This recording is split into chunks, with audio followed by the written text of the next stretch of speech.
సంవత్సరాల తరబడి ఎన్ని మందులు వాడినా మీ మోకాల నొప్పులు తగ్గట్లేదా? ప్రాణ పెయిన్ క్లినిక్ లో అత్యాధునిక చికిత్స.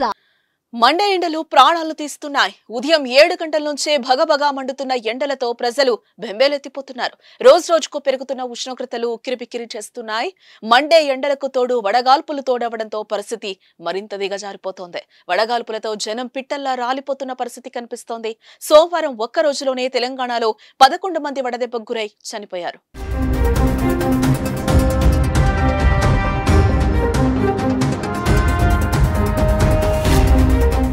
భానుడి సెగలకు వడదెబ్బకు గురై ఉమ్మడి వరంగల్, నల్గొండ, ఆసిఫాబాద్, మంచిర్యాల, వనపర్తి, వికారాబాద్ జిల్లాలో మొత్తం 11 మంది చనిపోయారు. ఇప్పటికే వారిలో 3 యాచకులు కూడా ఉన్నారు. రాష్ట్రంలో పలువురు సామాన్య జనం వడదెబ్బకు గురై చనిపోగా సోమవారం ఒక్కరోజు 11 మంది చనిపోవడం ఆందోళనకు గురి చేస్తోంది.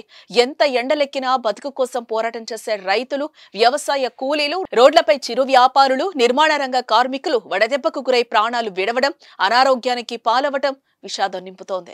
రాష్ట్ర వ్యాప్తంగా అన్ని జిల్లాల్లో సాధారణ ఉష్ణోగ్రతల కన్నా దాదాపు 5 డిగ్రీలు అధికంగా నమోదవుతున్నాయి. గత వారం రోజులుగా 45 డిగ్రీలను దాటి ఎండలు మండిపోతున్నాయి. పలు ప్రాంతాల్లో సోమవారం 45 డిగ్రీలపైనే ఉష్ణోగ్రతలు రికార్డయ్యాయి. నల్గొండ జిల్లా మాటూరులో అత్యధికంగా 45.5 డిగ్రీలు నమోదైంది. ములుగు జిల్లా మంగపేటలో 45.3, భూపాలపల్లి జిల్లా రేకుండలో 45.2, వనపర్తి జిల్లా పానగల్లో 45.1, నల్గొండ జిల్లా మడుగులపల్లిలో 45, నిడమానూరు, గద్వాల జిల్లా సట్టర్ల, ఖమ్మం జిల్లా నాగులవంచలో 44.9, ములుగు జిల్లా మల్లూరు, నిజామాబాద్ జిల్లా జఖోరాలో 44.8 డిగ్రీల ఉష్ణోగ్రతలు రికార్డయ్యాయి.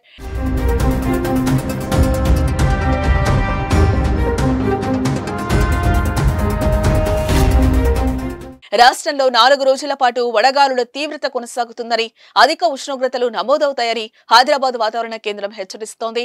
8 జిల్లాల పరిధిలో వడగాలుల తీవ్రత ఎక్కువగా ఉండే అవకాశం ఉందని తెలిపింది. మంగళ, బుధవారాల్లో అన్ని జిల్లాలకు ఆరెంజ్ అలర్ట్ జారీ చేసింది.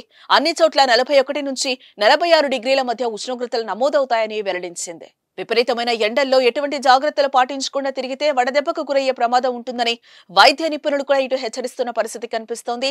తప్పక బయటకు వెళ్లేవారు జాగ్రత్తలు పాటించాలని, ఎక్కువగా వాటర్ తాగాలని సూచిస్తున్నారు వైద్యులు. గర్భిణీలు, పిల్లలు, వృద్ధుల విషయంలో మరిన్ని జాగ్రత్తలు తీసుకోవాలని కూడా అంటున్నారు. అనారోగ్య సమస్యలతో బాధపడేవారు కూడా తీవ్రమైన ఎండలోకి వెళ్లకుండా ఉంటేనే మంచిదని అంటున్నారు వైద్యులు.